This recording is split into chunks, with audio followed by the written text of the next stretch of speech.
পারমাণবিক অস্ত্র ইস্যুতে গত শনিবার ওমানে শুরু হয় তেহরান ও ওয়াশিংটনের বহুল প্রতীক্ষিত বৈঠক। উভয় পক্ষের দাবি গঠনমূলক হয়েছে আলোচনা। এর মধ্যে যুক্তরাষ্ট্রের মধ্যপ্রাচ্য বিষয়ক প্রতিনিধির হুঁশিয়ারি, চুক্তি করতে হলে ইউরেনিয়াম সমৃদ্ধকরণ কর্মসূচি বন্ধ করতে হবে ইরানকে। আগে জ্বালানি উৎপাদনের জন্য সীমিত পরিসরে ইউরেনিয়াম সমৃদ্ধকরণ মেনে নেয়ার কথা বললেও এখন সে অবস্থান থেকে সরে আসার ইঙ্গিত দিল ওয়াশিংটন। মূলত দুটি গুরুত্বপূর্ণ বিষয়ে তাদের সাথে আলোচনা হবে।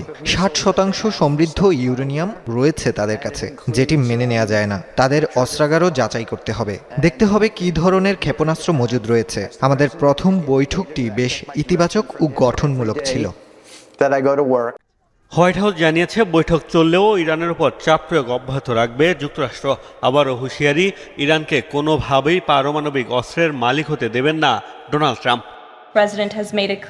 ইরানের উপর সর্বোচ্চ চাপ প্রয়োগ অব্যাহত রয়েছে, তবে প্রেসিডেন্ট আলোচনার মাধ্যমে সমাধান চান। তিনি ওমানের সুলতানের সাথে কথা বলেছেন। প্রেসিডেন্টের অবস্থান স্পষ্ট, ইরানের কাছে কোনোভাবেই পারমাণবিক অস্ত্র থাকতে পারবে না।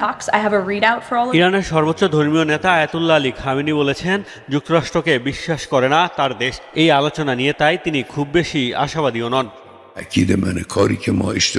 এই আলোচনা নিয়ে আমাদের অতিরিক্ত আশাবাদী কিংবা হতাশ কোনোটাই হওয়া উচিত নয়। প্রাথমিক ধাপগুলো ভালোভাবেই শেষ হয়েছে, কিন্তু যাদের সাথে আলোচনা হচ্ছে তাদের উপর বিশ্বাস নেই। তাদের খুব ভালো করেই চিনি আমরা।